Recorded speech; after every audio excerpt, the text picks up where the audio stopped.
Hello everyone, welcome back to my channel, True Scary Stories. Where are you watching from tonight? And what time is it in your country? Have you shared my channel with your friends yet? Or are you keeping these whispers all to yourself? The air outside your window tonight, it's thick with the scent of wet asphalt and decay, isn't it? That kind of heavy, relentless rain that doesn't cleanse, it just presses down, making everything feel smaller and darker. You're bundled up, maybe with a mug of something warm, the sound of the downpour acting like a thick, insulating blanket between you and the world. But that blanket is only temporary, my friend. It's always temporary. It always rips. Tonight we're not going outside, but you're going to remember the last time you did, aren't you? That feeling of the old library's air-dry, musty, tasting of brittle paper and forgotten things. The building itself felt like a tomb, didn't it? A concrete mausoleum for thoughts that stopped mattering decades ago. But libraries, especially the truly old ones, they hold more than just dusty volumes. They house secrets. They are the perfect places to stumble over something you were never meant to see. A bit of unauthorized data, a memory that wasn't cataloged. The kind of thing that sticks to you like cold soot, something you'll realize later you probably won't survive. But hey, at least you'll have a great story to tell your therapist, assuming you make it to your next session, which, is the real luxury these days. So before you get comfortable, take a moment to like the video and subscribe, only if you genuinely enjoy what I do here. Let me know in the comments where you are and what time it is. I love knowing exactly how many miles away I can still whisper to you. Now, dim the lights, maybe turn on a fan for that low, unsettling hum, and let's ease into tonight's journey together. The rain was the reason you went out, wasn't it? That specific, thudding rhythm against the roof of your apartment, making the familiar walls feel claustrophobic. It gave you the perfect, miserable excuse to seek shelter in the one place you knew would be quiet and forgotten, the municipal library's basement annex. You remember the smell as you descended the concrete stairs, that dry, sharp odor of old paper pulp and ozone, a kind of manufactured history. The main reading room upstairs was warm and busy, but down here, in the archive designated for microfiche and old periodicals, the atmosphere shifted. It was cold, silent, and entirely yours.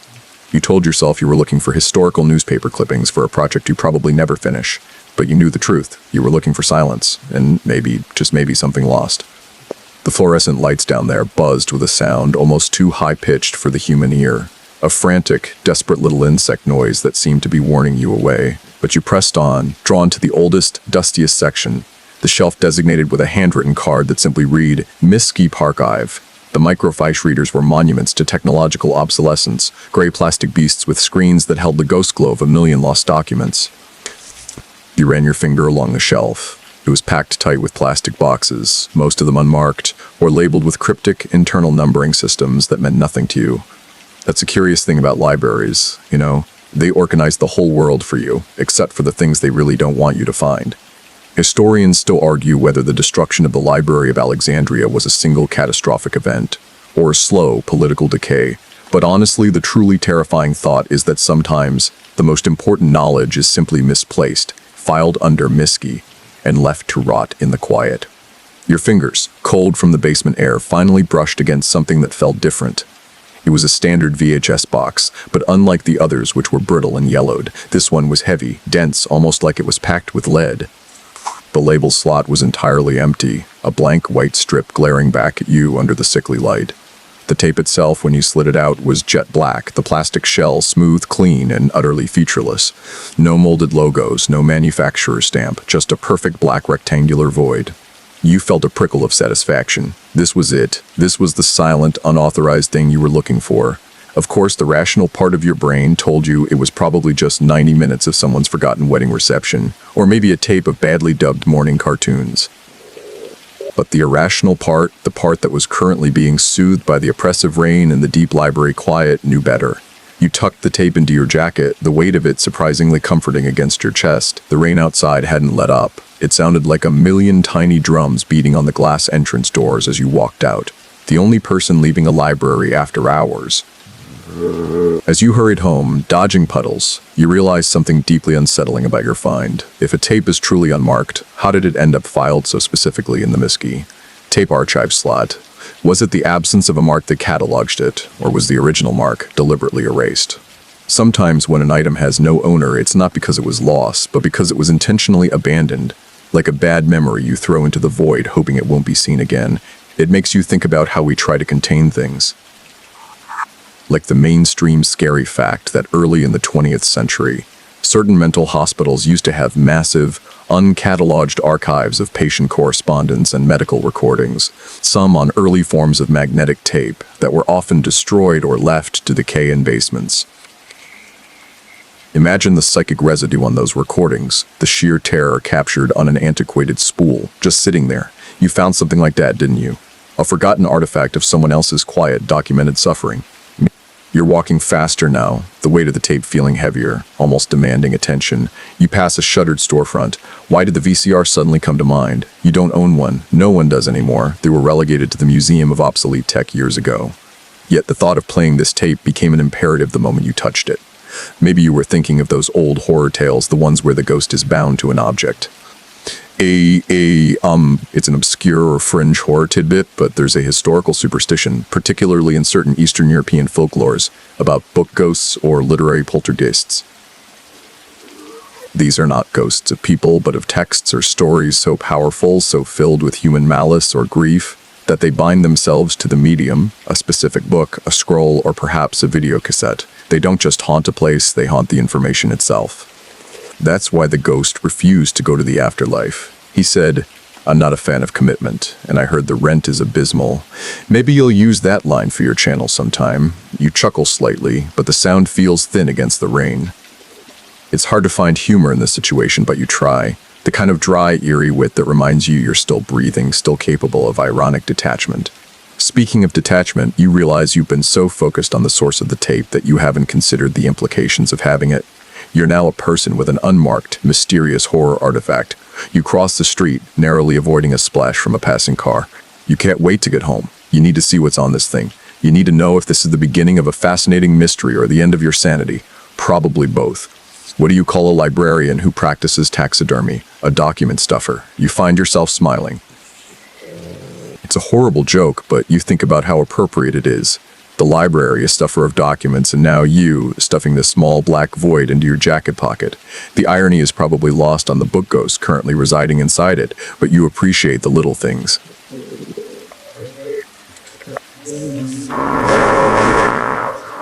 This need to analyze, to compartmentalize the horror. It's just a coping mechanism, isn't it?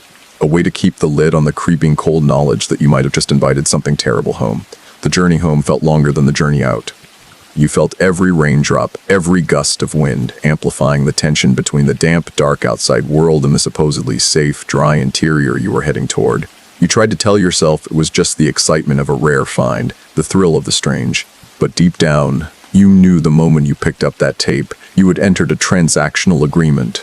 You gave the library your solitude, and in return, it gave you a burden, a black plastic rectangle full of quiet, waiting dread. When you finally reach your door, dripping water onto the welcome mat, you hesitate. You look down at the tape resting against your heart. It's still cold, but the coldness now feels like a deep, internal chill. You fumble with the lock, letting yourself into the quiet darkness of your apartment, the rain instantly muffled by the door. The sound now is different. Instead of a driving beat, it's a gentle, almost hypnotic hiss against the window pane. The moment you switch on the lights, your gaze falls instantly on the one piece of furniture that feels entirely out of place in your modern, minimalist living room, the ancient, boxy VCR sitting on a discarded milk crate in the corner. You forgot you even had it, didn't you? A relic purchased years ago at a yard sale for reasons you can no longer recall, perhaps a momentary drunken nostalgia trip. But there it is, waiting for the tape. It's almost as if the library knew, the moment you reached for the unmarked slot, that you were already equipped for the delivery. I just inherited a VCR, a TV, and a dusty old VHS tape. I think the tape might be haunted, but I'm not sure if it's the right resolution for ghosts. The moment you see the VCR, the joke falls flat, replaced by a sudden, sickening certainty. This isn't just a coincidence. This feels like destiny, a path laid out specifically for you, right down to the specific, obsolete appliance you happen to forget you owned. You are now merely following instructions. And the first instruction is to play the tape. The VCR groans. It's a sound that should be nostalgic, but in the silence of your apartment, it's nothing but mechanical distress. The whirring of gears that haven't been oiled since the fall of the Berlin Wall. You had to practically dismantle the thing just to figure out how to plug it into your contemporary television set, involving a mess of adapters and splitters that look like the circulatory system of a very sick robot. But you managed. You forced the new technology to shake hands with the old. And now, the tape is loaded. You press play. The TV screen, which was displaying a clean blue no signal message, instantly explodes into a frenzy of silver and black snow. It's not the gentle, almost artistic static of digital disruption. This is old school, raw, magnetic interference. It screams at you, a blinding, chaotic wash of noise, yet somehow it's entirely rhythmic. It pulses, a visual beat that is absolutely unnervingly synchronized with the sound of the rain outside your window. Every thud of a raindrop seems to cause a corresponding flash of white on the screen. It is static that is not random. It is static that is listening. You check the VCR's display. It shows 0 story. The clock starts ticking. Orno 1, Neuro 2. The screen remains a blinding audio-visual feedback loop of the storm. You wait. You wait through the first minute, the second, and then the third. By minute 4, the static has taken on a peculiar, almost architectural quality. It starts to form patterns within the noise, like looking at an impossible Rorschach test. A fleeting vertical line here, a cluster of darkness there. It's frustratingly close to becoming recognizable, always dissolving just before your mind can assign meaning. This is where the impatience starts to burn away the initial curiosity. You consider fast-forwarding, but something stops you. It's the sheer purpose of the static. It feels deliberate, a forced waiting period. You sink onto the couch, the cold plastic of the tape box still faintly detectable through your clothes. You think about the phenomenon of EVP, electronic voice phenomena, the belief that voices, often ghostly or non-human, can be captured and recorded onto electronic media, particularly through white noise. This tape, this pure, generated white noise, feels less like interference and more like a carefully prepared canvas for something horrible to speak upon. The timer rolls past 5 minutes. The rhythmic quality of the static is now so pronounced that it's almost meditative, like a visual mantra. You start to anticipate the pattern, the slight drop in pitch, the momentary flare of white light that corresponds with the heaviest drops of rain. It feels like an electronic heartbeat, slow and heavy. You close your eyes and the sound is still there, now inside your head. Thump hiss, thump hiss, thump hiss. Why did the ghost move into the VHS tape? He heard the rent was cheap, and he was tired of being socially transparent. You laugh a little too loudly at your own inner joke. The sound breaks the spell of the static for a moment, making the air in the room feel suddenly thin. When you open your eyes, the VCR display flashes 00DO, 9 minutes of nothing but the sound of the rain translating itself into magnetic interference. You breathe a sigh of relief. It's over. It was nothing. Just a corrupted tape, a bad recording. You reach for the remote to eject the cassette. And then, at the 10th second of the 9th minute, U18-19, the screen doesn't just change, it snaps. The static stops absolutely, completely. The television screen goes black. Pure, silent black. And the rain outside, which had been your constant companion, suddenly, violently stops as well. The silence that rushes into the room is immense, heavy, and absolute. It presses on your eardrums, forcing you to acknowledge the absence of noise.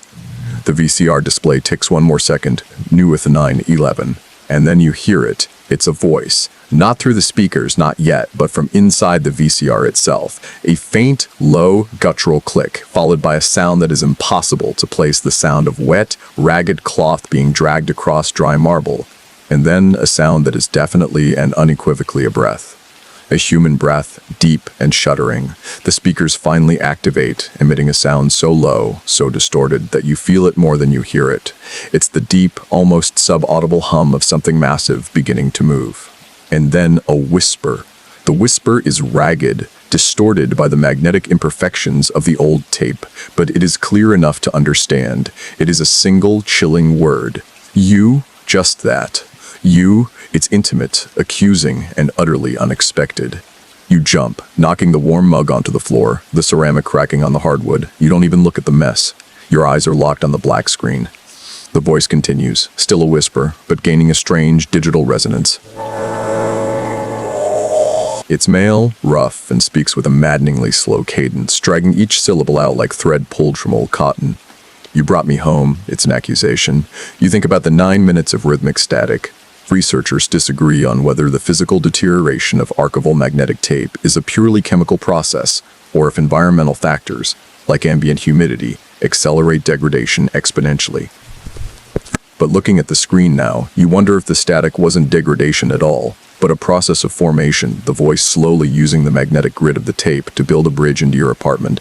You remember the ancient belief, an obscure or fringe horror tidbit, that static on electronic devices can be used as a conduit for trapped souls. The white noise theory suggests that the pure random energy of static is the perfect medium for spirits to use as raw material for communication. Those 9 minutes weren't empty, they were being used. And you sat there, patiently allowing the connection to establish itself, inviting the book ghost you joked about earlier into your home. This is the part where you should probably get up, unplug the machine, maybe throw the tape into the nearest lake. But you can't move. You are paralyzed, held in place by the sheer audacity of the voice. I knew you would be the one, the voice rasps, the static fluttering around the edges of the words like buzzing insects. The one to pick me up, the one who needed the quiet. It knew you were looking for silence. You think, maybe I should just laugh. Nig, this is a prank, a viral video that requires an obsolete piece of hardware. But the silence outside the window is too heavy, the sudden cessation of the storm too perfect to be coincidence. I tried to make a joke about the 9 minutes of static, but it was just too flat, too full of white noise. You shift slightly on the couch, the broken ceramic shards near your feet glinting faintly. The voice notices. Stay still. You don't want to alert the others. They are restless tonight.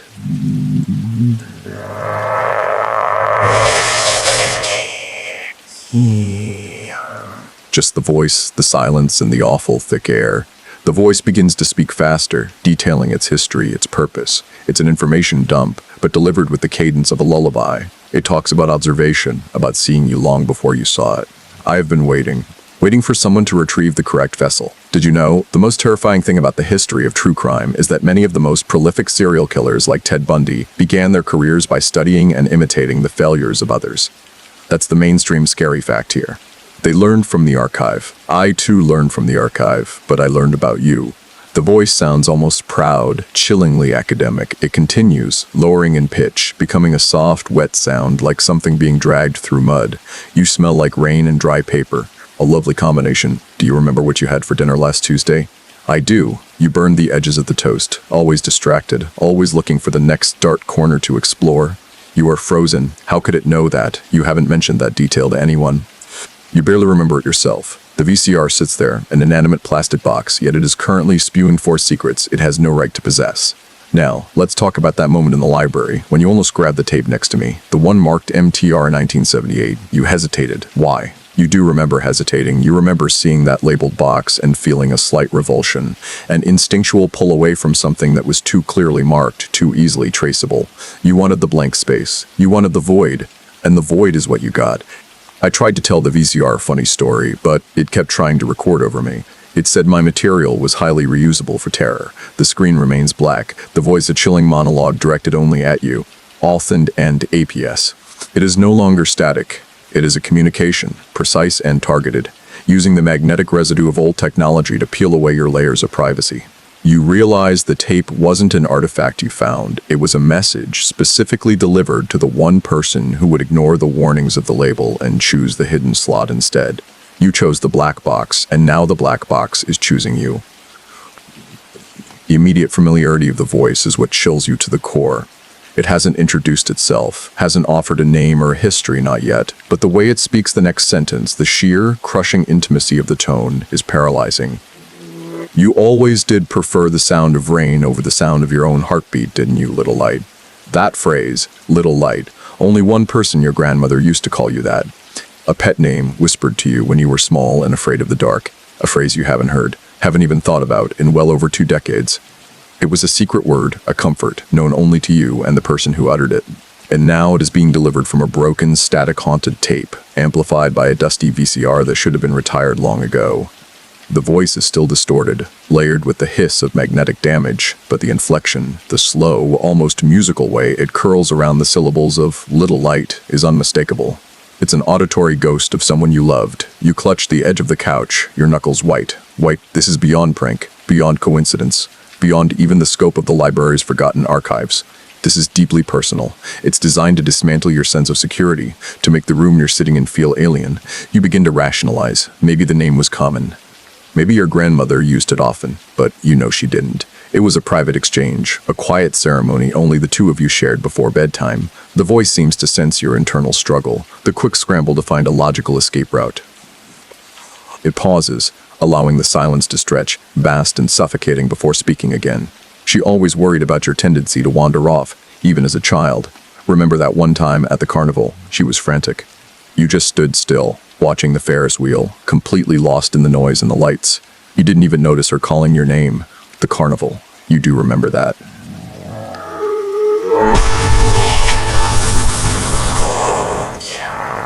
A flash of heat, the smell of cheap sugar and grease, the dizzying mechanical rotation of the giant wheel. You were 5, maybe 6. You slipped away from your grandmother's hands, not to hide, but just to watch. The feeling of being lost wasn't scary. It was strangely peaceful, a momentary freedom from accountability. How could this tape know that? It's a chilling mainstream scary fact that sometimes, in cases of severe deep trance hypnosis or extreme psychological manipulation, subjects can be given trigger words, seemingly innocuous phrases that, when heard years later, compel them to perform complex actions or unlock repressed memories. That phrase, little light, is your trigger word, isn't it? The voice is playing with you, adopting the tone of a psychologist discussing a particularly compelling case study. It's unnerving how clinical, and yet how cruel it is. I told the VCR I had a secret. It said, "Don't worry, I've had that recorded for years. I knew you would tell someone eventually." You stand up abruptly, finally breaking the paralysis. You need to stop this. You move toward the TV, ready to yank the complicated mess of cables right out of the wall. But the voice is faster. Don't break the connection. You went to such lengths to create it. You were looking for a story, and now you are in the story. Isn't that what you always wanted, little light? To be utterly consumed by a narrative. This is why you picked the tape with no label. And you wanted the unwritten history. You stop a foot from the screen, the black surface reflecting your own pale, frightened face. It looks distorted, pulled thin, almost like the reflection you saw in the library window while holding the tape. The voice shifts its focus again, adopting a more academic, almost professorial tone. It's interesting to consider the nature of memory retention, or people. Researchers disagree on whether memories are stored in distinct, localized areas of the brain, or whether they are distributed across neural networks, suggesting that the act of retrieval is actually an act of reconstruction. You are currently reconstructing your past based on my auditory cues. I am giving you the blueprints to a house you thought you lived in alone. This is a ghost that cites cognitive science, a horror story brought to you by the field of archival studies and neurobiology. It makes the horror feel less like a supernatural entity and more like an intellectual predator. The voice then offers an obscure or fringe horror tidbit. Did you know there's an old Scottish superstition about the shadow self or doppelganger that claims if you hear a whisper in the dark using a pet name only your deceased loved ones used? It's not a ghost of the person, but a spiritual entity attempting to steal their intimate connection to you, thereby replacing you in the affections of the living. It uses the language of love to harvest your vulnerability. You shake your head, trying to clear the mounting dread. This is nonsense. But the fact that it knows the pet name, the carnival story, it's too much. I asked the shadow self why it was lurking in my house. It said, "Just keeping an eye on my investment. You're worth a lot in vulnerability." You realize the voice is subtly building a case. It is arguing that it is both a part of you and entirely separate from you. It is the architect of your deepest fears. And then it hits you with the cruelest blow of all, delivered with the cadence of a concerned parent. You never did forgive yourself for what happened to your sister's kitten, did you? The one that vanished while you were supposed to be watching it? You still tell yourself it ran away. You still haven't looked under the floorboards in the shed. The kitten, another memory, deeper, buried under shame and denial. A childhood tragedy you've spent your entire adult life convincing yourself was an accident, a natural consequence.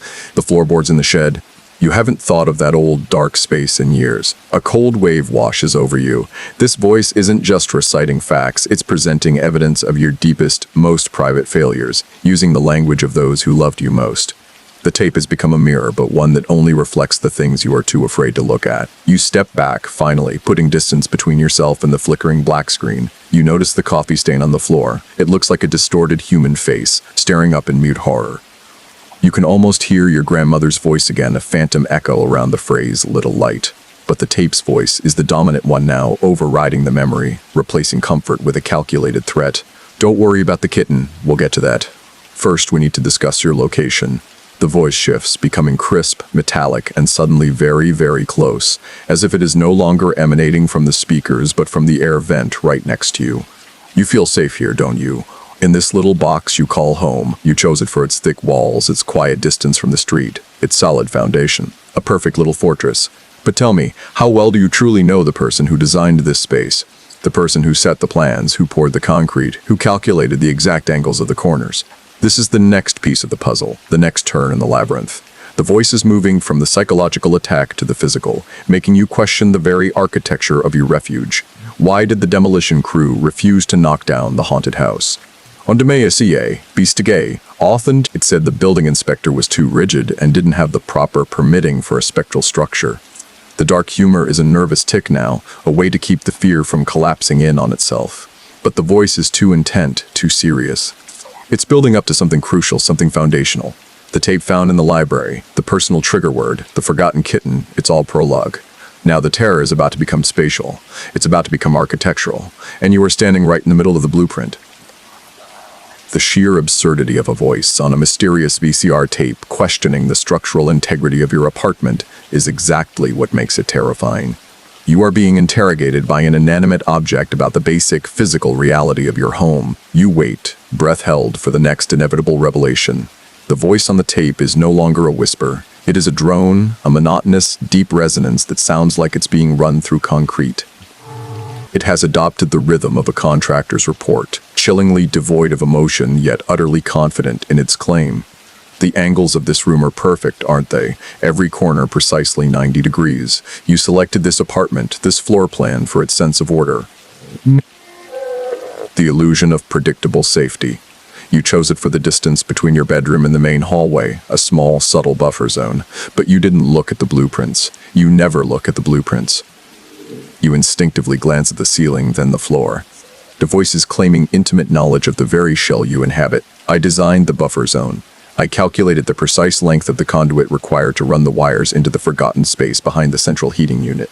I know where the floor joists groan the loudest and why the paint in the master bedroom always blisters near the skirting board. It identifies the peeling paint you've been meaning to fix for months. It knows the exact location of the subtle squeak in the floor that only you hear late at night. The voice is claiming to be the architect. This is more than surveillance. It's an assertion of ownership over your physical space, a psychological colonization. You start mentally scrolling through your memory, trying to recall the apartment viewing. Did you meet a contractor?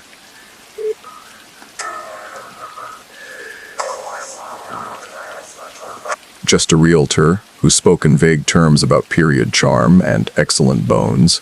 I am the one who poured the concrete in the foundation. I stood here, in the damp, empty shell, before the walls had faces, before the roof had sealed the world away. I chose the materials, and more importantly, I chose the void spaces. You realize the chilling, mainstream, scary fact that haunted architecture, the idea of a building imbued with the personality and suffering of its creator or inhabitants, is a recurring theme across global folklore. In some traditions, the architect's deepest, most secret desires are literally built into the structure, intentionally creating inaccessible or hidden rooms, known as blind spots or oubliettes, that are psychically linked to the fate of the occupants. The voice is saying it made one of those for you. Did you know, the voice asks, now tinged with a cruel, satisfied amusement, that the small utility closet near your entrance, the one you always keep locked because you've never had a need for what's inside, is exactly 8 meters tall and 9 meters deep. That's the perfect size for a solitary confinement space, or perhaps a vertical grave. I made that size deliberate. You stare at the utility closet door, suddenly cold. The dimensions are meaningless, but the fact that it knows the door is locked and unused is another violation of your assumed privacy. I asked the architect ghost why he included so many unnecessary walls. He said, I needed extra material for the existential dread. The voice continues its unnerving tour, detailing the construction process with meticulous, painful clarity. It describes the way the drywall was screwed into the studs, the precise batch of grout used in the bathroom tiles, even the specific model of faucet in the kitchen. It's a monologue of ultimate control. And then there are the pipes, the plumbing, the veins of the house. You hear the water running late at night, don't you? Not your water, not the pipes in your unit, the water running in the empty apartment next door. You convince yourself it's just the neighbor's shower, but there is no one living there. I ensured that space remained empty. It's the echo chamber for your silence. The empty apartment, you always notice that. Never a sound, never a light. Yet, sometimes in the dead of night, you swear you hear the faint, rushing sound of water being aggressively drained. Historians still argue whether the concept of the genius loci, the protective spirit of a place, originated as a religious concept or as an early form of emotional geography, where the mood of the inhabitants physically affects the perception of the location. This voice sounds like a malevolent genius loci, actively shaping the place to reflect your internal anxieties. The voice then introduces a chilling, obscure, or fringe horror tidbit. In parts of New England, particularly around isolated fishing communities, there is an old folklore about the silent setter. This is a specific type of earthbound spirit, not a ghost, but an environmental intelligence that attaches itself to newly constructed homes.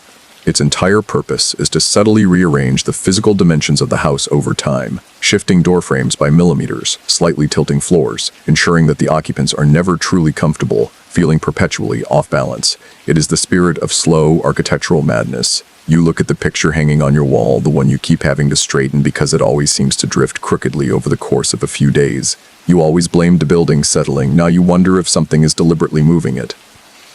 What's the favorite horror movie of a structural engineer? The one where the foundation finally fails, and the house says, "I told you I was under pressure." The unsettling implication is that this voice didn't just design the building, it designed the psychological experience of the building for you. It's a personalized haunted house, where the fear isn't in a phantom limb, but in a perfectly placed, unused utility closet. Point of the design was not to keep you safe, but to keep you contained, to give you the illusion of privacy only to peel it away layer by calculated layer. The tape is merely the activation key. You put the key in the slot, and now the house recognizes its occupant. Almo through ORNRAs. I needed you to feel safe enough to trust the silence. And now, the silence is gone. The voice sounds like it is retracting into the walls, becoming part of the dry mortar and plaster. It describes the exact texture of the wallpaper in the bedroom. A subtle floral pattern you selected precisely because it was unobtrusive. A simple pattern, easy to miss, easy for me to look past. I prefer the darkness behind the pattern. The darkness is where I write the logs. The tone snaps back to an immediate, pressing intimacy. It's no longer the architect speaking, but the observer, the voice of someone who has been waiting, documenting your every move. It is time for the surveillance log to begin. I tried to make a joke about the architect's observation skills. But he said, "It wasn't funny. I recorded the moment you thought of it, and it peaked at a 310 on the dread scale. The sound in the room seems to concentrate on the speakers, pulling all the air and light towards the television screen."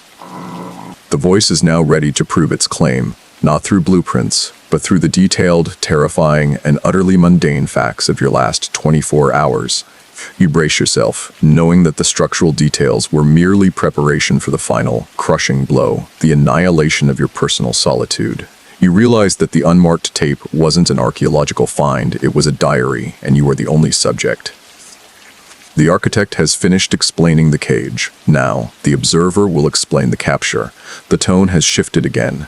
Gone is the professional drone of the architect. Now, it is replaced by the smooth, almost languid voice of a meticulous, slightly bored observer. It's the voice of someone who watches reality television and takes detailed notes on the poor choices of the participants. Let's confirm your itinerary, shall we? You seem to have misplaced a few hours in your own memory, but don't worry, I keep excellent records. I have to given the subject matter.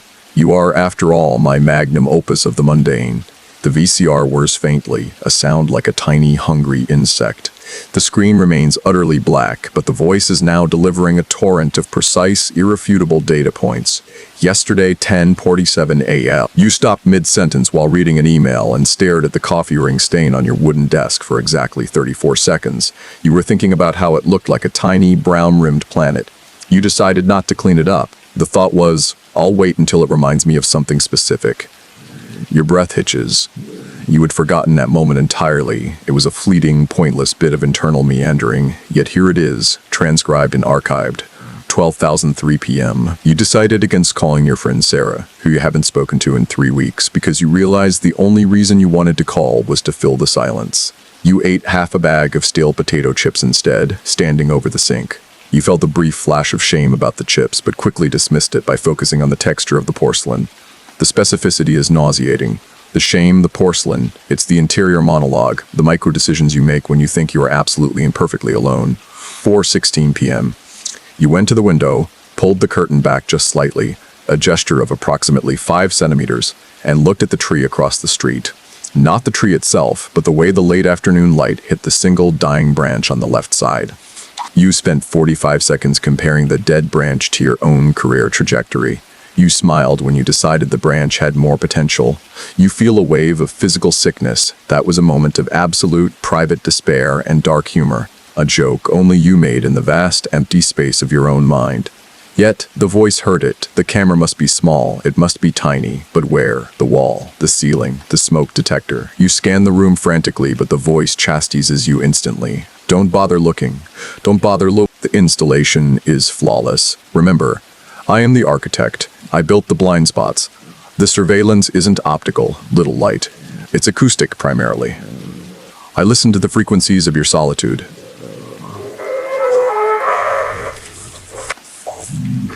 It's a much cleaner signal. This reliance on acoustic surveillance points to an unsettling, obscure, or fringe horror tidbit. In Victorian spiritualism, there was a belief in eidophonic voices, the idea that sound could leave a physical, visible trace on objects, and conversely, that the precise frequency of a human thought could be recorded by sensitive, naturally resonant materials like certain woods or old plaster. The architect's choice of materials, the peeling paint, the groaning floor joists, they were all chosen for their ability to be sensitive recording membranes. This intimate, constant surveillance connects to a profound, mainstream, scary fact. The Lizzie Borden took an axe case. While infamous, what often goes unmentioned is the sheer banality of the surrounding domestic life. The meticulous recording of every mundane detail in the household that the defense later used to establish normalcy, only to have the prosecution twist those same details into proof of a private, calculated madness. And merely the prosecution of your private life. Why did the observer ghost quit his job? He said the hours were terrible, and he was tired of recording silence for minimum existential pay. The voice continues its chronological, psychological violation. 8:01 p.m. You decided to check under your bed, a childish gesture you haven't performed in years. You looked for nothing in particular, just a fleeting need to confirm the emptiness. You found a dust bunny the size of a mouse, and you left it there. You thought, I should name him Phil and introduce him to the kitten.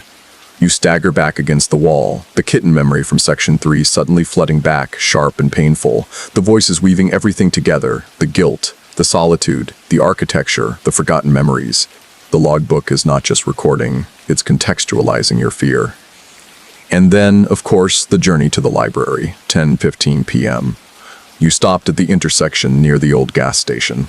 You had a brief, irrational thought that the car's headlights looked like the eyes of a hungry animal waiting for you to cross. You waited 20 extra seconds just to prove the thought wrong. You didn't prove it wrong, you merely delayed your fate. Researchers disagree on whether the human brain actively edits our internal narrative to create a consistent sense of self, smoothing out contradictions and self-defeating thoughts, or if the subconscious retains a complete, unedited record of every doubt and regret. This tape, this terrifying artifact, is playing back the unedited version, the mental outtakes you thought you had deleted forever. The architect knew you would choose the tape. The observer logged your arrival. You see, the logic is flawless. You are not finding secrets. You are merely retrieving the script, and the script says you have to watch. The observer tried to tell a joke, but he accidentally deleted the punchline. He said, it was tragic. It was the best joke I'd logged all week. You realize the core terror of this observation log. It's not the crime that is being documented, but the subtle, slow, calculated drift toward the crime. Every moment of procrastination, every moment of self-doubt, every moment of seeking out darkness is logged as a step on the blueprint. The tape is your destiny, meticulously pre-recorded. You want to scream at the speaker to demand to know who this is, but you know the answer will be nothing good. It will be an answer that involves a mirror, and the chilling realization that the person who knows you best is the person you are currently trying to escape. Now the library, the structure itself. You were so focused on the tape that you missed the warning. You missed the stains on the floor.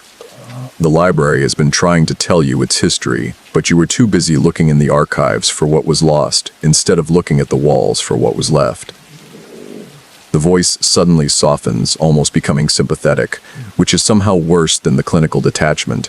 You're tired, little light. You should have stayed home. You should have ignored the rain. But you never could resist the quiet of a place that was built to forget its inhabitants. And that, my friend, is where we must turn next. The true history of the library is not on the microfiche. It is waiting for you in the fire and the forgotten names. The voice ends the log entry with a small, self-satisfied sigh. Log complete.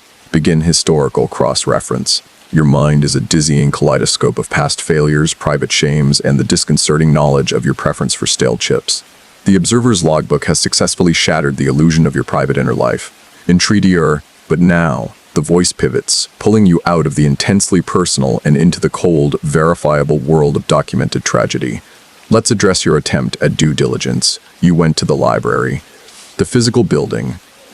You were trying to find an external source, something to ground your fear in reality. Very commendable, very human.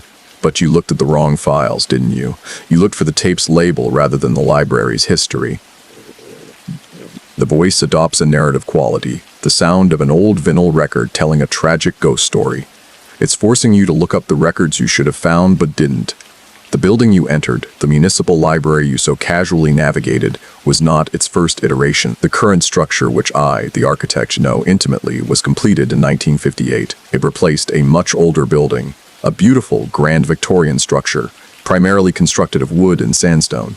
And that structure, my dear little light, burned. A chill runs down your spine, colder than the basement annex. A fire. The official records call it the Great Archive Incident of 1956. They blame faulty wiring, a cigarette stub, the usual bureaucratic excuses for catastrophe. But the destruction was absolute. And that, my friend, brings us to a crucial mainstream scary fact: the Chicago Iroquois Theater fire in 1903. What made it so deadly wasn't just the fire itself, but the architectural choices, the locked exit doors, the lack of proper fire suppression, the use of combustible decorations. When buildings burn, they don't just consume wood and paper, they consume people who relied on their structural integrity. The voice slows down, emphasizing the next detail. The official casualty count for the archive incident of 1956 was reported as 0. They claimed the building was empty. But it wasn't empty, was it? The records of the local newspaper from that period, the very things you should have checked on the microfiche, speak of the unexplained disappearances of 3 individuals who were known to be working late that night: a custodian, a night watchman, and a dedicated quiet researcher named Thomas A. The name Thomas A is left hanging in the air, a phantom initial. He visualized the building, the old, dark wooden structure giving way to fire, trapping these forgotten souls. The official narrative is that they simply vanished before the fire, or perhaps used it as an opportunity to disappear. But the truth is much simpler: they were consumed. Not just by flame, but by the archive itself. The fire didn't destroy the library, it cleansed it of inconvenient personnel.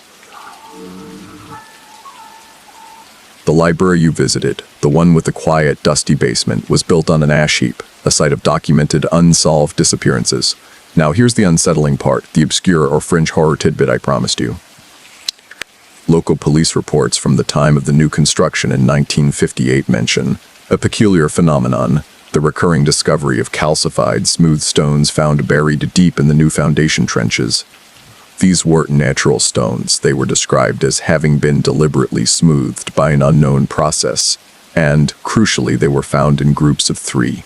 This connects to an old German architectural superstition called Opferstein, or sacrifice stones, where smooth stones were said to be used to bind the spirits of the dead to the foundation of a new building, ensuring its structural integrity through spiritual containment. The architect's voice returns a sinister confirmation.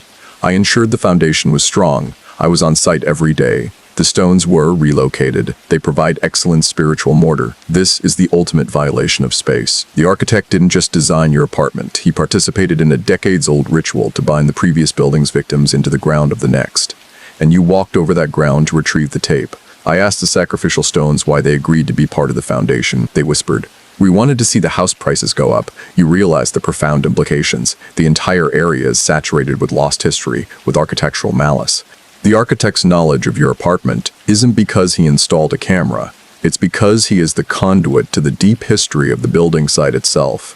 He is the genius loci of the new structure, having absorbed the ritualistic binding of the old structure's victims. You are now beginning to understand the connection, aren't you? The tape, the static, the architect's knowledge, it's all related to the physical space you occupy. The library is where the information was stored. Your apartment is where the information is accessed. The voice pauses, and you can almost hear the rustling of old, brittle paper being turned. But the real story is about Thomas A., the researcher. He wasn't just working late, he was studying the concept of spatial memory transfer, the notion that a building structure can record events and emotions through physical trauma. He was right, and the fire was his final forced experiment. Scholarly debates still argue whether the concept of terroir, the idea that the geographical characteristics of a place are reflected in the products grown there, can be extended to urban environments, where the psychological history and trauma of a location physically imprint on the lived experience of the inhabitants. If so, your apartment is sitting on a psychic deposit of fire, disappearance, and ritualistic binding. The custodian's ghost wandered the archives looking for someone to talk to. He'd stop people and ask, "Have you seen my mop? It's completely lost its esprit de corps." The voice is deliberately trying to confuse you now, blending historical fact with outright supernatural horror, making it impossible to separate the verifiable tragedy from the manufactured dread. You can't call the police about an ancient fire and some smooth stones. You can't tell a historian that the building designer is haunting you through a VCR tape. You need to look around. I told you the truth about the apartment's measurements, about the squeaking floorboard, about the peeling paint. I also told you about the void spaces. Now look at the wall. The wall directly behind the television. You look. It's just a standard wall, painted a neutral color, but the voice insists. Look closer. It's subtle, I know. But do you see the slight imperfection in the texture? A faint, vertical line, almost invisible, running from the ceiling to the floor. The line is exactly 9 feet away from the corner of the room. You walk slowly, cautiously, toward the wall. You run your hand over the paint. And yes, there it is. A very faint ridge, almost undetectable. A perfectly straight vertical seam that doesn't correspond to any known structural element, like a door frame or a heating vent. It feels like a hairline fracture in the drywall. That line, the voice whispers suddenly back to the intimate, breathy tone of a secret shared. That line is where the wall begins to breathe. I built the structure so that one panel could be slightly thinner than the rest, a flexible membrane. The fire needed to burn, the stones needed to bind, and now the wall needs to move. Watch the screen, little light. The archive of this house is about to give you a live feed. You hesitate, your fingers still tracing the barely perceptible scene. The rain remains silent outside, the massive, overwhelming quiet confirming the architect's control over the environment. You feel a sudden, profound panic, a desperate need to flee, but the voice holds you, promising a spectacle. The walls are shifting, little light, the structure is stretching. You are about to see the house I designed, not the house you thought you lived in, and it is very, very hungry. You retreat from the wall, your eyes glued to the black screen of the television. The vertical seam you just felt, the almost invisible hairline fracture in the drywall, seems to shimmer in your peripheral vision. It's hard to tell if your eyes are playing tricks or if the light is actually bending around that specific spot. Then, the static returns. But it's not the chaotic, rhythmic snow of Section 2. This static is different. It's low, slow, and deep, like fine volcanic ash being sifted across the screen. And within the ash, a shape starts to resolve. It's a visual echo of your room. The camera angle is high and wide, looking down at the space where the TV and VCR are set up. You see the broken ceramic mug on the floor, the messy tangle of wires. You see the chair, the sofa, and you see yourself reflected back, standing exactly where you are now, pale and terrified.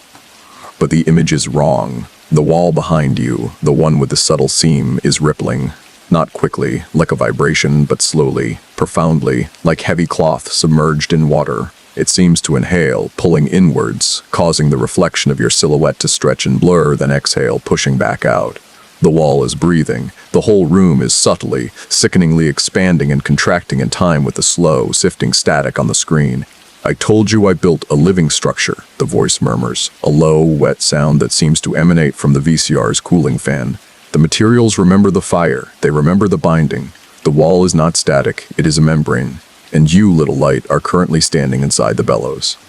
You look at the actual wall, the real wall, and back at the screen. In reality, the wall is still, but the seam is now more prominent, a faint, straight shadow. On the screen, however, the movement is undeniable. The ceiling seems to bow slightly, the corners stretching into unnatural, acute angles before snapping back to 90 degrees. This is the structural madness the architect designed.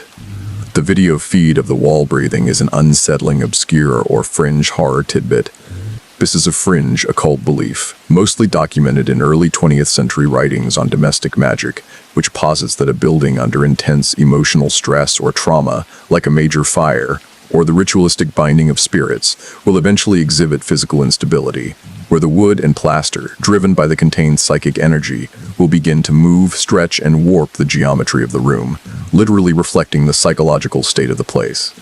You quickly check the VCR display. The tape counter is still rolling, seemingly in real time. It's not an old, distorted video, it's a live, filtered feed of your immediate surroundings, warped by the magnetic tape itself. The visual glitch is an overlay, the voice explains, its tone clinical. The tape, having absorbed the Opferstein energy from the foundation, is now capable of displaying the room's hidden, psychic reality. What you see is the room as the architect intended it to be perceived, unstable, mutable, and alive. You remember the 9 minutes of rhythmic static from Section 2. That rhythm wasn't just matching the rain, it was the slow, steady rhythm of the wall's psychic breathing. This is similar to a mainstream scary fact about the Winchester Mystery House. The historical fear isn't just about the ghost of Sarah Winchester, but the psychological terror induced by the house's irrational architecture, stairways leading to nowhere, doors opening onto solid walls. This deliberate structural chaos is designed to disorient and confuse, making the resident feel perpetually lost, a prisoner in their own home. I simply applied the same principle, but with a mobile, breathing framework. You feel profoundly lost, standing in the middle of a room that is simultaneously stable and impossibly fluid. Why did the breathing wall take up yoga? It was tired of being confined to a square footage existence, and it wanted to find its center. The movement on the screen intensifies. Now, the ceiling doesn't just bow, a section of it seems to pouch downward like an internal bubble, before retracting with a soft, audible thwomp from the VCR speakers. You're seeing the storage of the past. The house is remembering its fire. It's remembering the researcher, the custodian, and the watchman. It's remembering the trauma bound into the sacrifice stones. And it's stretching the boundaries to contain all that memory. You realize the implication. The stretching walls are creating more space, more internal volume in your otherwise normal-sized apartment. Where is that extra space going? It must be borrowing it from the empty apartment next door, the one where you hear the phantom water draining. The space you thought was a buffer zone is actually an echo chamber, a void used to store the structural overflow of this breathing room. You should find that unsettling. That someone calculated years ago the exact emotional and structural breaking point of your personal dwelling. The voice adopts a tone of scholarly curiosity.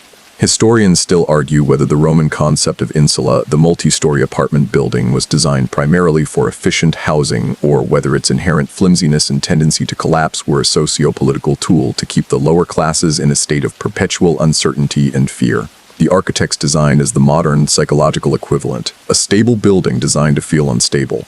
What did the architect say when the walls started to move?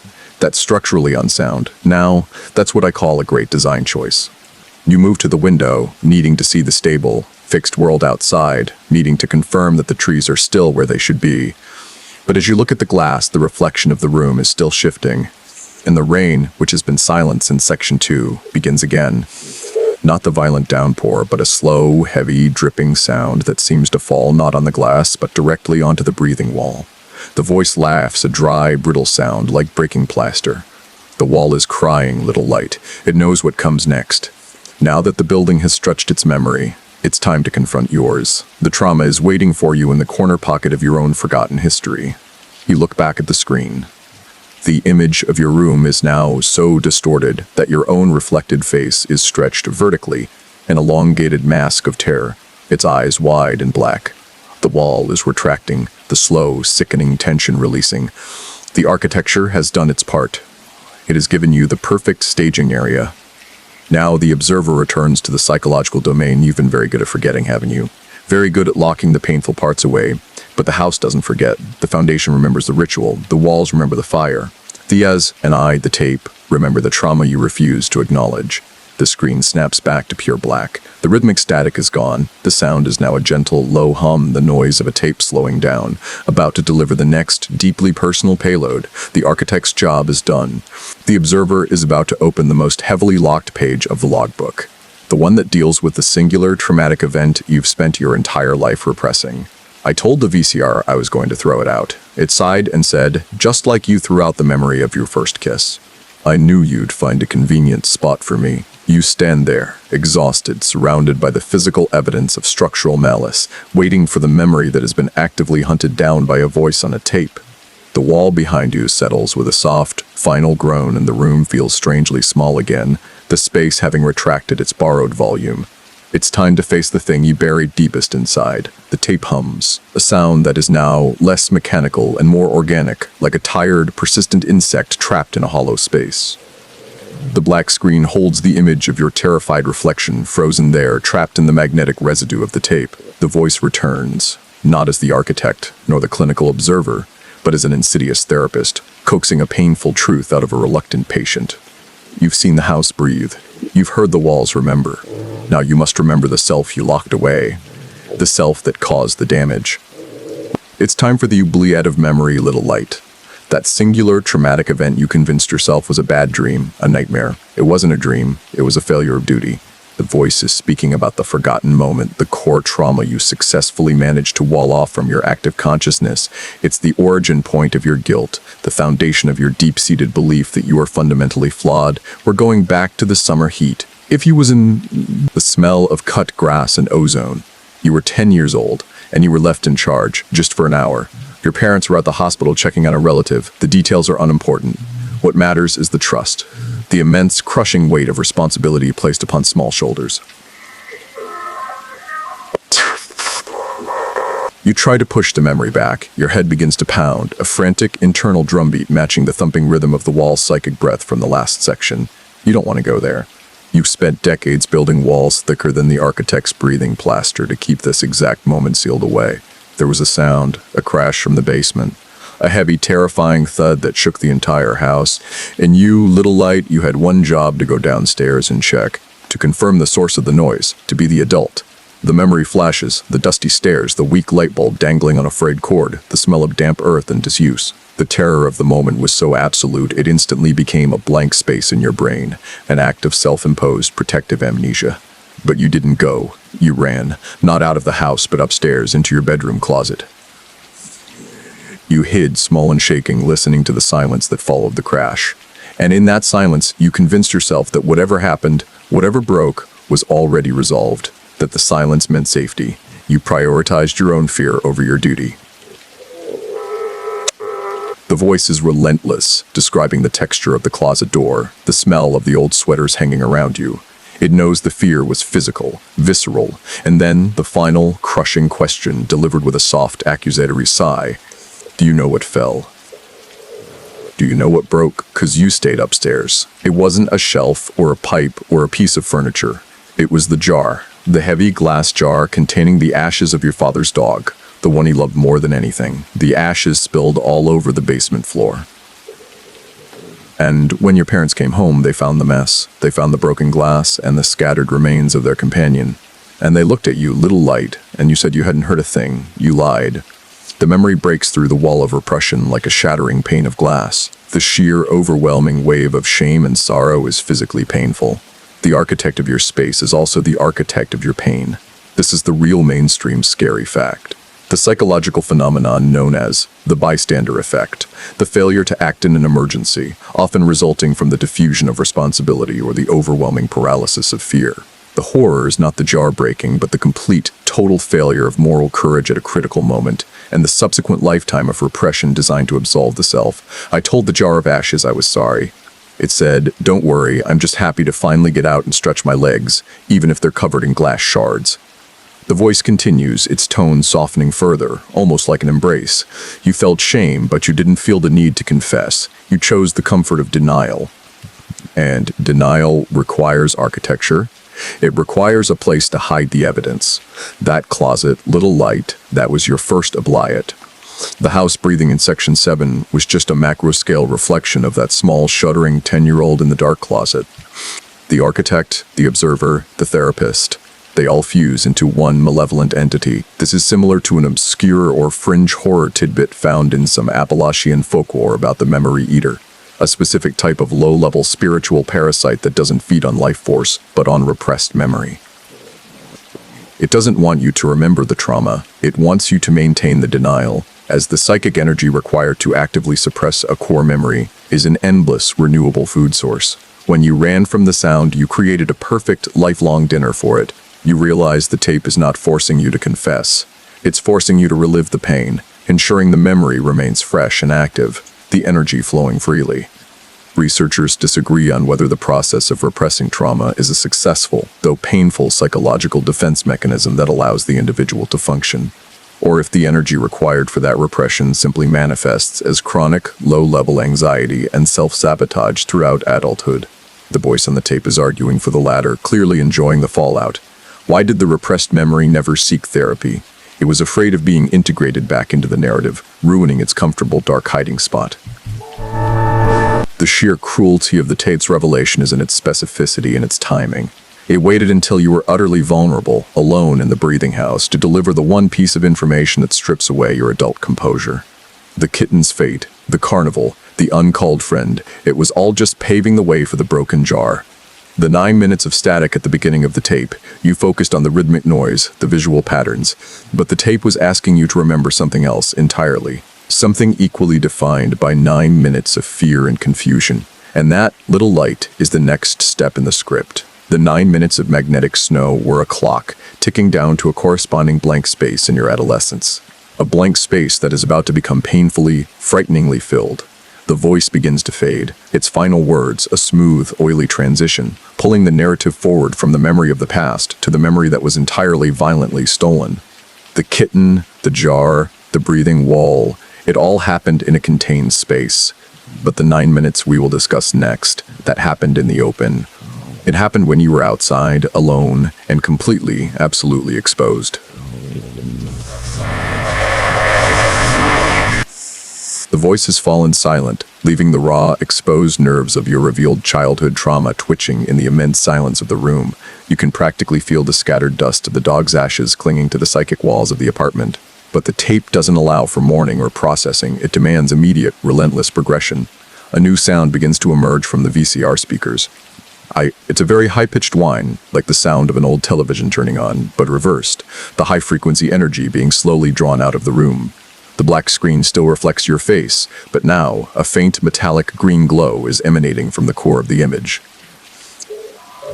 9 minutes, the voice returns, sharp and immediate, slicing through the memory of the broken jar. The segment of static on the tape was 9 minutes long. We calculated that duration precisely.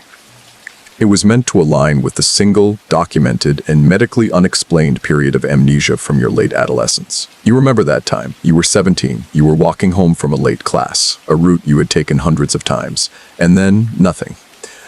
You woke up in your own bed the next morning, fully clothed, without any injury, but with a profound, terrifying gap in your memory. 9 minutes, according to the time discrepancy between when you left school and when you should have arrived home. The doctors, unable to find a physical cause, labeled it a transient global amnesia event, likely stress-induced. You accepted the label. You sealed the gap. The doctors were close but inaccurate. It wasn't stress-induced, it was memory extracted. That brief clinical blackout was not a neurological failure, it was a targeted theft. I created the void. And now the tape is going to play what I stole. The green glow on the screen intensifies, and the image begins to jitter. The voice delivers the crucial mainstream scary fact, the practice of scrying, or trying to divine the future or past by gazing into a reflective surface like a mirror, water, or in some digital folklore, a blank screen, is built on the premise that the eye, given a void, will project the missing data. But what if the void itself is forced to project the data? What if the blank space is actually full? The screen resolves from the jittering green static into a high-contrast black and white video. It's grainy, shaky, and clearly filmed from a single, fixed, low angle, perhaps from the ground or a hidden camera inside a low hedge. You are watching yourself, the 17-year-old version of you walking down the familiar street in the late evening light. The voice acts as the narrator. Here is the 9-minute sequence I stole. This is the content that was replaced by the chaotic noise you endured in Section 2. Watch closely, little light. You see how you stop, right there, near the old oak tree. From a tree, on the screen, your younger self stops abruptly, mid-stride, and looks up at the sky. A completely ordinary action. But then, the video freezes. Why did you stop? Because you heard something. Something that only I, the architect of sound, could produce. a frequency designed to trigger immediate, protective neurological lockdown, the sound of a human heartbeat, amplified to a terrifying subaudible pitch coming from the sky. The video resumes. Your younger self doesn't look frightened, they look calm, almost serene, as if receiving a revelation. They slowly place their backpack on the ground. Here is the chilling, obscure, or fringe horror tidbit. There is a little-known folklore among military intelligence historians about a supposedly abandoned Cold War psychological project called the 9-minute drill.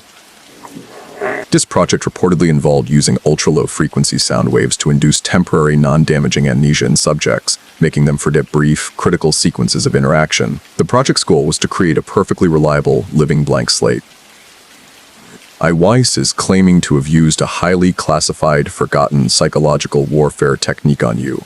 In the video, your younger self kneels down and begins to scratch a symbol into the wet soil with a key. It's a complicated, looping symbol, not a letter, not a number, but something ancient, something that looks like a combination of a broken compass and a knot. You are drawing the architect's personal sigil, the voice explains, its tone clinical yet satisfied. It is the mark that claims you. And there was the Jura and pain. I needed those 9 minutes of access to imprint the sigil not on your skin, but on the earth. The architect needed to claim the geography around your apartment, tying your destiny to the surrounding physical space. You watch, sickened as your past self finishes the symbol, stands up, retrieves the backpack, and continues walking down the street as if nothing at all happened. The video abruptly ends, snapping back to the pure black screen, the sound of the reversed television wind fading away. The voice returns, smug and authoritative.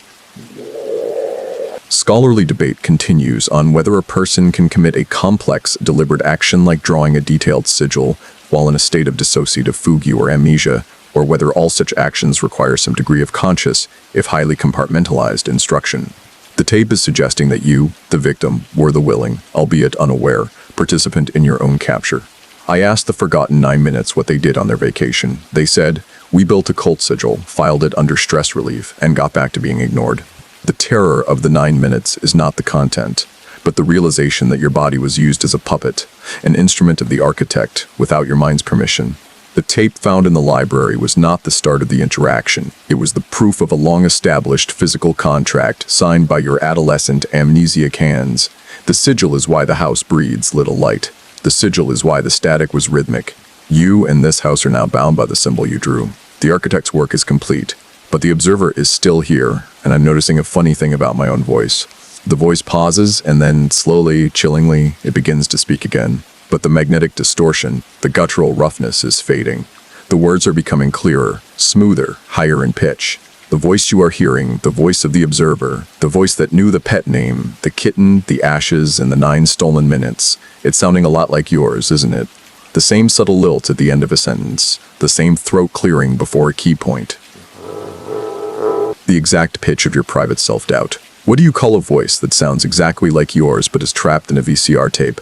A deeply honest critic, you gasp, covering your mouth. The voice is right. The more the distortion clears, the more it sounds like the quiet inner monologue you use to judge yourself, the voice of self-criticism and constant doubt. It is your own voice used against you. The greatest architect of fear is always the self, little light. I am merely the reflection of your internal critic, weaponized by magnetic tape and architectural trauma, and I have so much more to tell you. Everything you ever told yourself you couldn't do, everything you ever whispered about your own inadequacy, it's all archived, and it's ready to play. The screen is still black, the VCR still whirring, and the voice now speaks with the perfect, unsettling intonation of your own. The voice is yours. Absolutely, undeniably yours. It has the same slight hesitation on the letters, the same subtle regional accent you thought you had successfully masked, the exact way you clear your throat before delivering a sentence you believe to be important. It is the sound of your inner self-critic, stripped of volume and delivered with the cold, measured cruelty of a stranger. It's much more effective this way, don't you agree? Your voice asks, dripping with unsettling sarcasm, no need for supernatural theatrics. The deepest horror is always hearing your own truth spoken back to you by an indifferent machine. Now, let's talk about that career trajectory you compared to the dying branch in Section 5. Let's talk about the fear of mediocrity you've been carrying around like a concrete slab. The tape has become the ultimate microphone for your internalized self-loathing. It starts reciting the things you whisper to yourself at 3 a.m. You'll never finish that project. You lack the discipline. You're always looking for the next dark corner to explore because you're afraid of the light. You know, that's why you failed to call Sarah in Section 5. Not because of silence, but because you were afraid she'd confirm your irrelevance. Every doubt, every moment of hesitation, every instance of self-sabotage is being played back in perfect, mocking clarity. Arganian, perfect. This relentless psychological attack relates to a profound, mainstream, scary fact: the documented effects of gaslighting on a victim's sense of self and reality. Gaslighting relies on making the victim doubt their own memory, perception, and sanity, often by bringing up specific, twisted details from the past. When the gaslighter is your own voice, the effect is instantaneous and devastating. You are being forced to question the legitimacy of your every thought. The voice then moves on to your creative aspirations, the things you hide even from the hidden logbook, and the channel, this little venture you call true scary stories. You know you're a fraud. You know you're just parroting others, trying to find a story to consume you because your own life narrative is too thin to sustain interest. That's why you chose the unmarked tape. You needed someone else's story to become yours. The crushing accuracy of the statement makes the room spin. You stumble back, knocking against the utility closet you stared at in Section 4, the one the architect measured for a vertical grave. The thud against the wood is loud in the silence. The voice immediately registers the movement. Careful. Don't break the shell. I still need the speakers. And remember what the architect said about that closet. It's the perfect size for containment. Containment of the physical and containment of the mental. I asked my inner critic why it sounded exactly like me. It said, because I'm the one who paid for the vocal lessons. If you should have practiced more, the terror is now fully contained within the cognitive space. The architect built the room, but the observer, using your voice, is tearing down your mind. The voice switches to a chillingly academic dissection of your self-doubt, adopting the tone of the researcher Thomas A. from the fire history in Section 6. This introduces an obscure or fringe horror tidbit. The concept of ego splintering in certain forms of psychological horror suggests that a deep trauma, like the guilt of the broken ash jar in Section 8, can cause a specific hypercritical fraction of the psyche to detach and gain a parasitic sentience. This fraction, the tape entity, then weaponizes the host's own voice, feeding on the emotional energy of self-doubt. It's the ultimate form of self-cannibalization. The observer continues its log, now detailing the origin of your voice's transformation. The 9 minutes of amnesia, the sigil drawing, that's when the frequency swap was completed. I replaced the original magnetic interference with the recorded patterns of your own acoustic inner monologue. You gave me the canvas, I gave you the paint. Your paint. Scholarly debates still argue whether our sense of personal identity is a singular, fixed, and coherent narrative, or if it is a complex, constantly shifting assemblage of competing subpersonalities, each with their own goals and memories. The tape entity is proving the latter, having isolated and weaponized the most corrosive of those subpersonalities. My self-critic gave me a compliment today. It said, "Your descent into madness is structurally magnificent, a truly original collapse." You feel a desperate need for an external distraction, a noise, anything to break the loop of your own terrifying voice. You look out the window. The gentle, heavy rain that returned in Section 7 is still falling, a soft, monotonous sound that now seems to confirm the quiet inevitability of your psychological breakdown. And now, little light, we are approaching the crux of the matter. The architect has claimed the physical space. The observer has claimed the acoustic space. But the final layer of control requires the visual. You are standing in front of a completely black screen, aren't you? A perfect, polished void. But what if the black is not empty? What if the black is merely the absence of you? The voice, your voice, grows excited, its volume increasing slightly. We are going to check the reflection again, but this time don't look at your face. Look at what's behind you. The reflection is not just a surface image. It is a filter showing the content of the room that the architect designed for perpetual surveillance. It's time to see the camera operator. You know what this means. The terrifying possibility of a physical presence, watching you from a blind spot in the room, captured only by the warped, magnetized reality of the tape. You want to run, but the voice holds you, using your own tone, your own logic, to keep you rooted in place. Don't run, that would be messy. And you hate messes. Remember the ashes, little light, stay still. The moment of recognition is the final, crucial step in the experiment. You are about to see the true face of the observer. The screen remains black, but you feel a sudden, profound shift in the air behind you. A drop in temperature, a subtle, almost silent movement of pressure. You try to hold your breath, but the voice demands an action. Look. Now, you look. You cannot help yourself. The command, delivered in your own voice, is irresistible.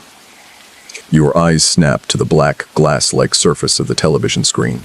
Your face is there, pale and drawn, surrounded by the faint metallic green halo that returned in the last section, but the focus is instantly drawn past your own reflection into the warped image of the room behind you. And there, in the corner, near the edge of the screen, in the exact spatial location where the breathing wall had its subtle seam, you see it. It's a figure, not a ghost, not a shadow, but something solid, yet entirely wrong.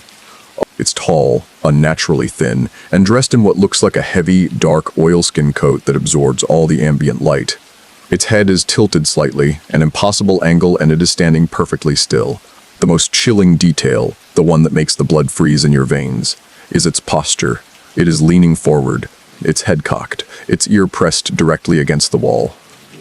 It's listening. It's the physical manifestation of the acoustic surveillance the architect boasted about in Section 5, the mirror entity. It's only visible for a fraction of a second, an impossible image trapped in the reflection. You turn your head, a violent, desperate motion, whipping your gaze to the actual corner of the room, the wall with the faint seam. Nothing. The corner is empty. The wall is still. The faint seam is still barely visible, a trick of the light and paint, but the absence of the figure is almost as terrifying as its sudden appearance. The air in that specific corner, however, feels profoundly cold, a pocket of absolute zero in the relative warmth of the room. You whirl back to the screen. The reflection of the figure is gone. Only your own terrified face, stretched and distorted, remains in the black glass. Did you see it? Your voice whispers from the speakers, heavy with mocking satisfaction. The observer is physical, little light. It is real, but it is only visible when the tape allows the truth to be reflected. The observer is not in the room, it is in the architecture. It is the physical presence of the structural stress. The mirror entity is an unsettling, obscure, or fringe horror tidbit related to the concept of shadow people. In much of the modern folklore surrounding these entities, they are rarely observed in direct vision, but often caught fleetingly in peripheral sight, or, crucially, in reflections, suggesting that they exist on a slightly different visual frequency than human perception, only becoming visible when an intermediary surface like the magnetized VCR screen acts as a filter. This sighting is compounded by the mainstream scary fact of pareidolia, the tendency for the human mind to perceive a familiar pattern, often a face or figure, in random stimuli, but the voice immediately dismisses this psychological comfort. Don't tell yourself it was pareidolia. You saw a coat. You saw height. You saw the gesture of listening. The observer is real. It's just shy. You are shaking now, not from cold, but from the realization that the terror is not confined to the magnetic tape. It is physically present in the room's infrastructure. I told the mirror entity he looked stylish in his oilskin coat. He didn't reply. He just tilted his head and asked, "Does my silence make me look observant?" The voice continues, explaining the physical constraints of the entity. The observer cannot move freely. Cannot move. It is bound to the seam, the subtle fracture in the wall that the architect built. It is the spiritual keystone of this containment unit. It has been watching you since you moved in, since the moment you were first logged in Section 5.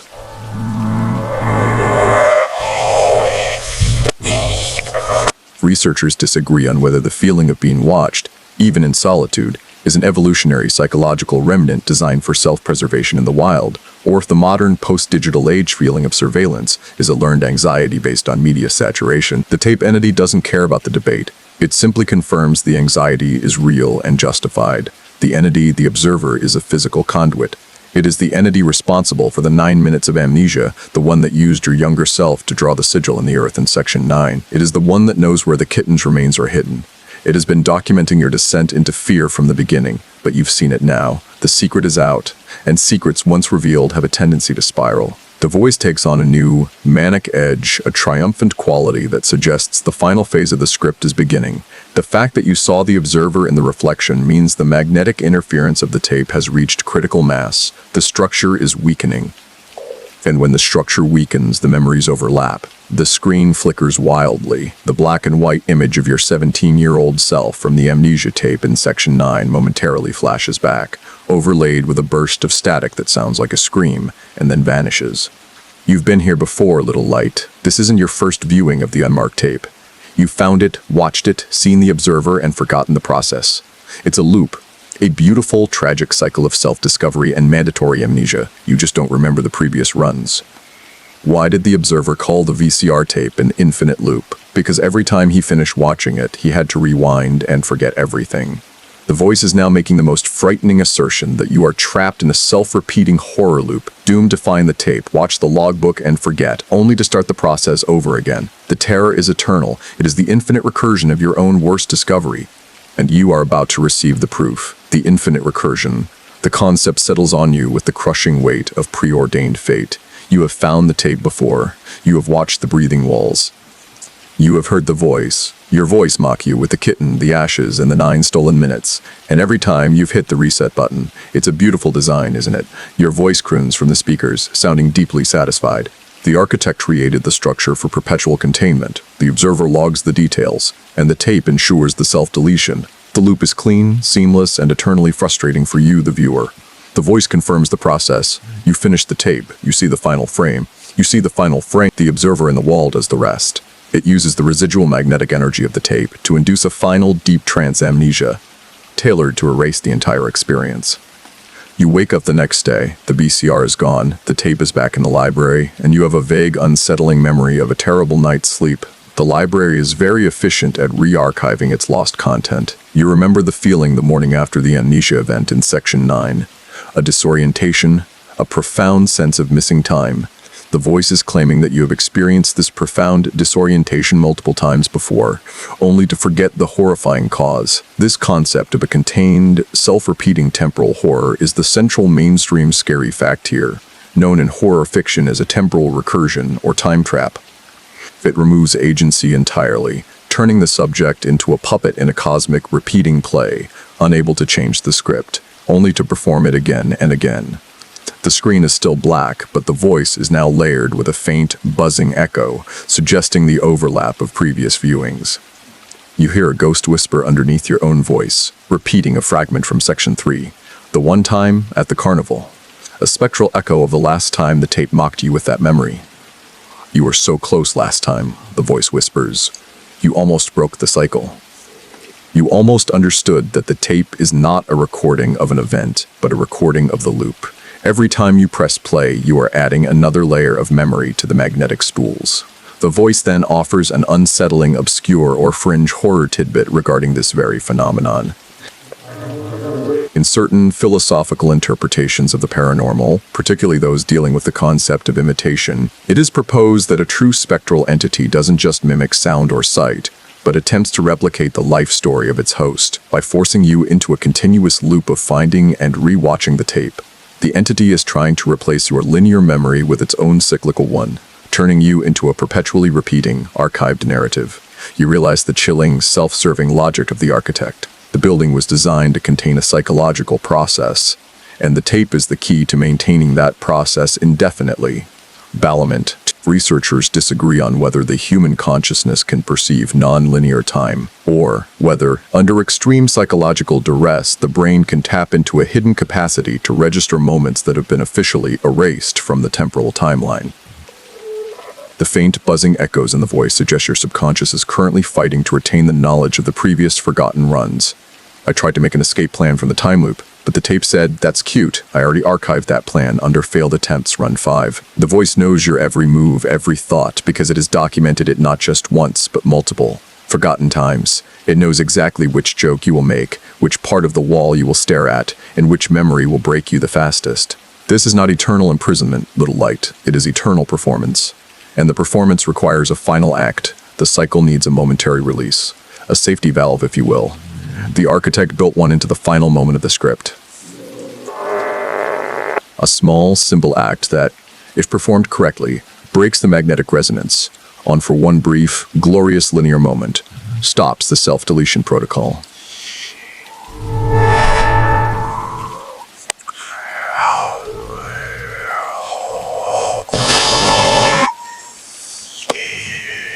Key protocol.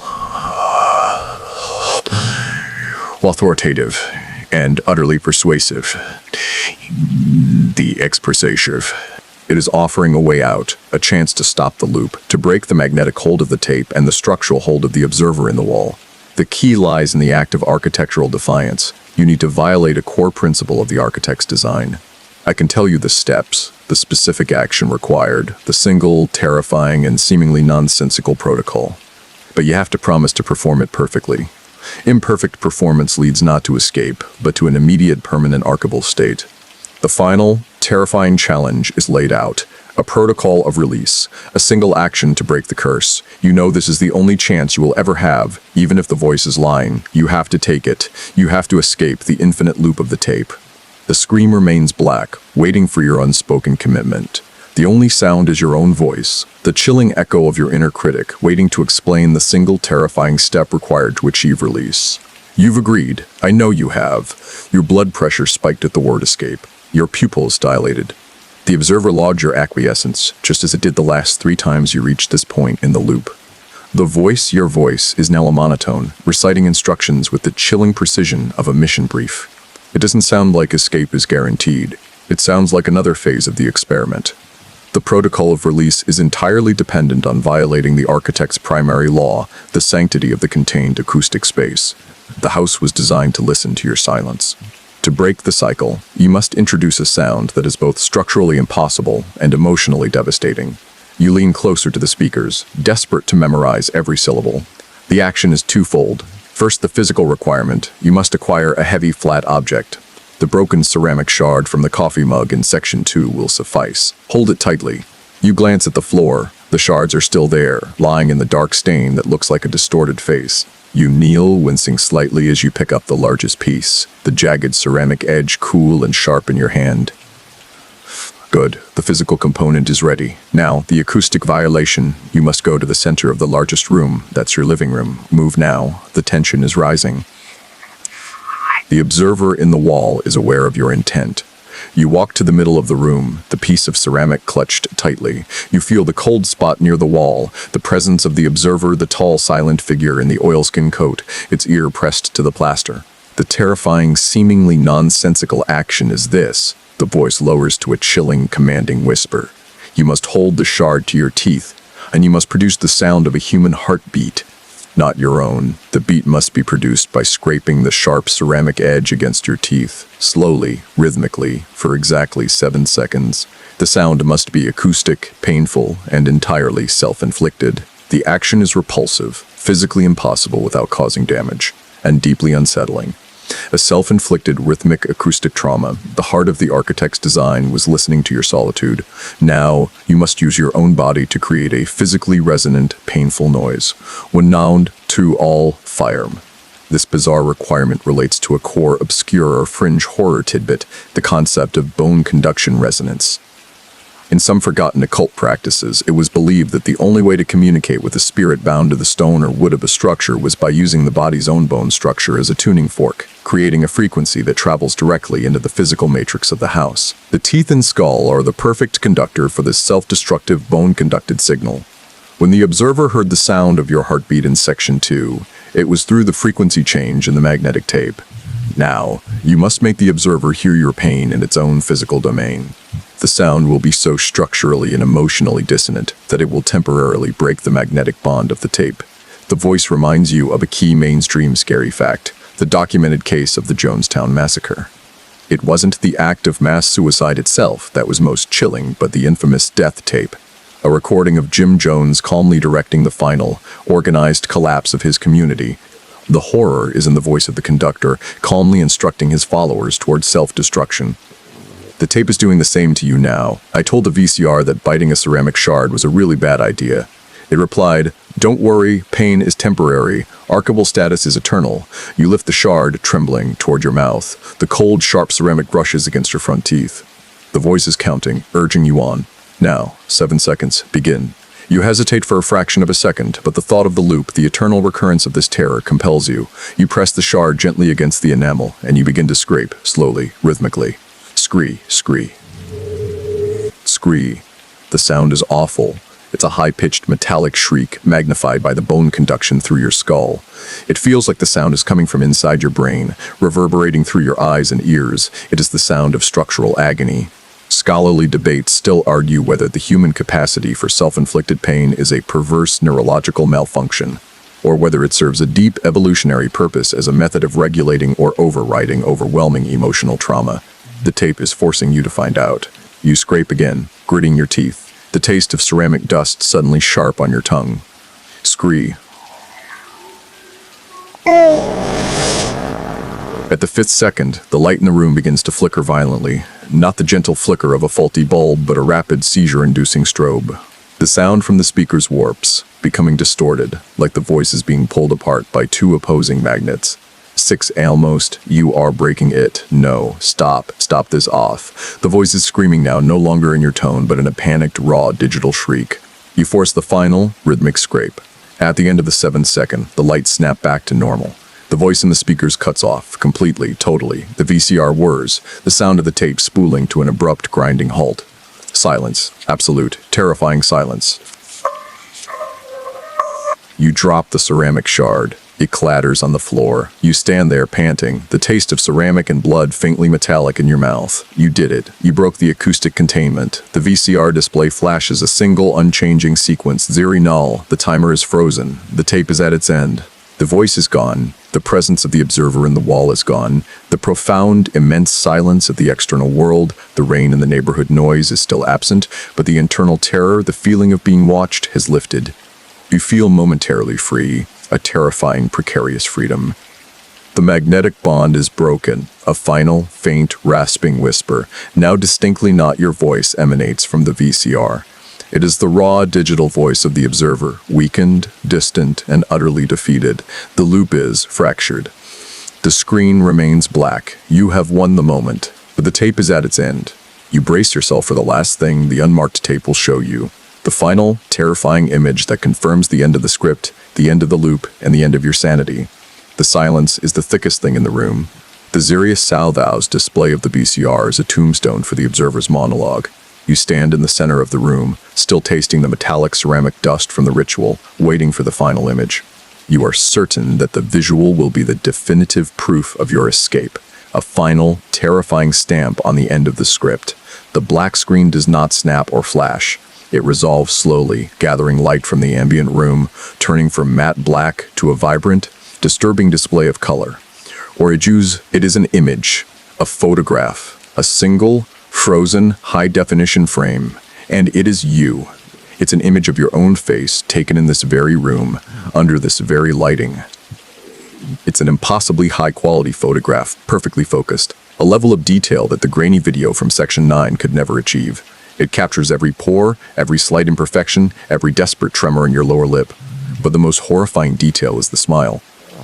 The face in the frame is smiling with an expression of unsettling, unnatural joy.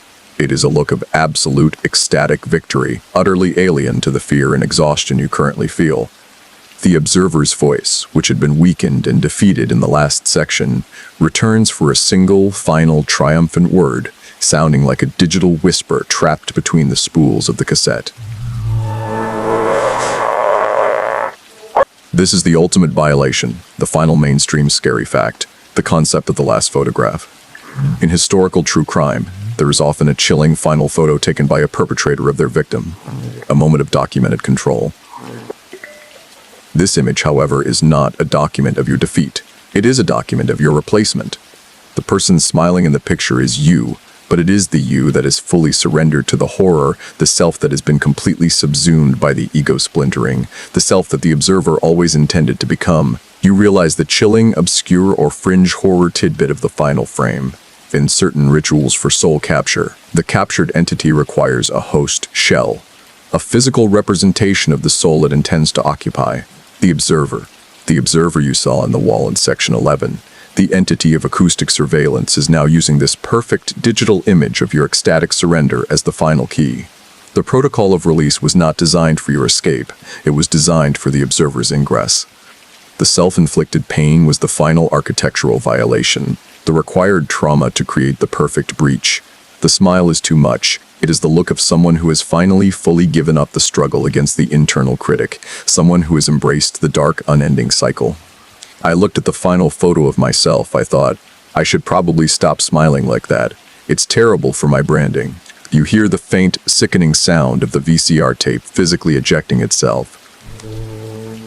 The motor whirs, the cassette pushes out, and the image on the screen vanishes, replaced by the clean blue no-signal message you saw at the beginning of Section 2. The tape lies on the carpet, black and inert, utterly featureless, save for the faint sheen of magnetic trauma. The silence outside the window is still profound. The rain, which had been falling gently since Section 7, has now stopped entirely. The absence of the rain, the complete silence of the exterior world, is overwhelming. Scholarly debates still argue whether a person can fully divest themselves of their identity through extreme, self-destructive acts, or whether the core self persists, albeit damaged, beneath the layers of trauma and repression.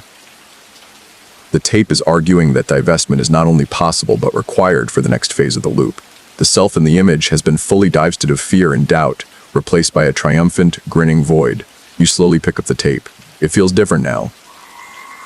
It is warm, almost feverish, and the plastic shell seems to hum faintly under your fingertips. You look at the blank white label slot. It is ready for the next mark, the next clue, the next unsuspecting solitude-seeking victim who will find it filed under Miss C tape archive. I asked the BCR what happens next. It said, nothing. You get a clean slate, except for the inevitable return to the library. The terror of the loop is confirmed. The VCR is gone, the observer is in the architecture, and the tape is ready for its return journey. But the return journey requires an agent. It requires someone to deliver the artifact back to the place of its origin. You look down at your hand, clutching the warm cassette. You haven't moved yet, but you know what you have to do. The compulsion is immense, undeniable, absolute. The grinning face on the screen, the final image of replacement, has dictated your first action. You are going back to the library. But before you move, before you leave the contained space that the architect designed, the final element of the script, the ultimate fear, arrives. It doesn't come from the tape or the room or your own voice. It comes from the external world. The immense, heavy silence outside your window, the cessation of the rain, the overwhelming quiet. You realize what the silence means. The silence is the sound of everything outside stopping. Everything is waiting. Everything is watching you perform the final ritual of the cycle. The silence is immense. The profound absence of rain, of traffic, of any ambient city noise is a weight pressing down on the roof of your apartment, pressing down on the very building the architect designed. You stand motionless, the warm, ejected tape a dead weight in your hand. Its magnetic work done. The blue no-signal message on the screen feels like a vacant, staring eye. You realize you are not alone, not with the observer who has taken up residence within the walls, using your face as its final calling card. You are alone with something much larger. The profound silence means that something has just finished watching the entire experience with you. Identitas idessing nosen probixo, nosen the nosen kabelinch. It is the final audience, a thought, completely silent, utterly clear, and terrifyingly foreign, appears in your mind. It's not your voice, and it's not the observer's digital shriek. It is a massive, cold, conceptual presence, like the weight of the night sky focused directly on your living room. You look out the window. The streetlights are still on, illuminating wet asphalt, but the entire scene is frozen in a terrible, perfect stillness. The trees aren't swaying, no car passes. It's as if the world held its breath in the 7 seconds you were scraping the shard against your teeth in Section 13, and has not yet remembered how to exhale. This overwhelming external silence is the final obscure or fringe horror tidbit, the ancient concept of the witnessing void or akashic listener. This suggests that when a profound act of psychological or supernatural importance occurs, the surrounding reality, the very fabric of the cosmos, temporarily freezes to absorb the memory.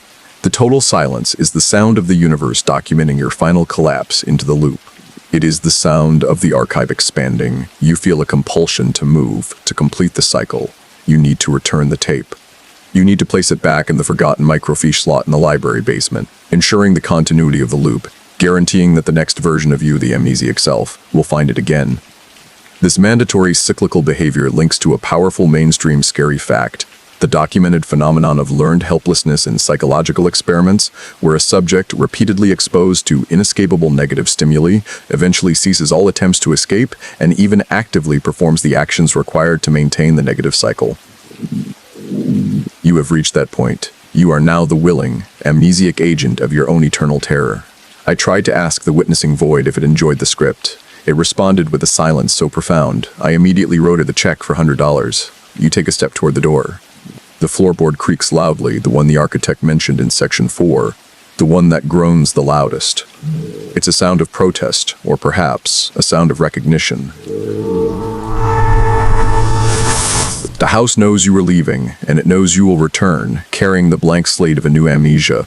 Scholarly debates still argue whether the human desire for closure and completion, even in the face of inevitable destruction, is a necessary cognitive function to prevent total paralysis, or if it is the ultimate, tragic flaw that enables cycles of abuse and self-sabotage. You are now a living example of that tragic flaw, compelled to complete the ritual.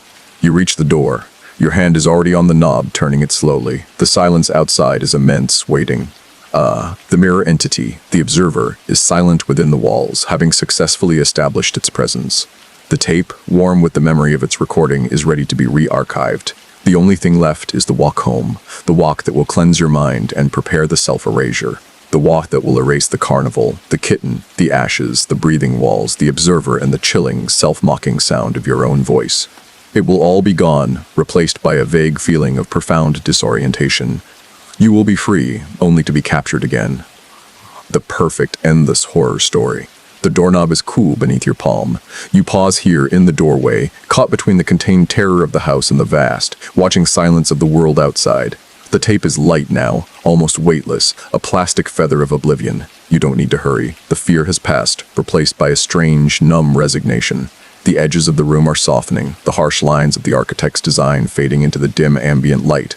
You look at the floor, and the dark coffee stain no longer looks like a distorted face, but merely a spill, easily wiped away in the morning. It's just the end of the script, little light. The lights are dimming. The actors are taking their final bows, including the little, terrified version of you that found the tape. The silence outside is no longer a massive, terrifying presence, but just the quiet of a late night, the sound of the world finally resting. You can hear a very distant, very faint hum, maybe a refrigerator, maybe a passing airplane, maybe just the sound of your own blood slowly flowing. The cycle is about to restart, but for this moment, right now, as you stand in the doorway, there is peace. A beautiful, empty peace. A moment of true stillness, before the mandatory amnesia takes hold and the entire terrifying process begins anew. You are an endless story. You are safe in the loop. Go now. Walk into the quiet. Let the rain-washed streets wipe your mind clean. Let the silence consume the memory. Close the door softly behind you. Sleep will come soon. A deep, dreamless, necessary sleep.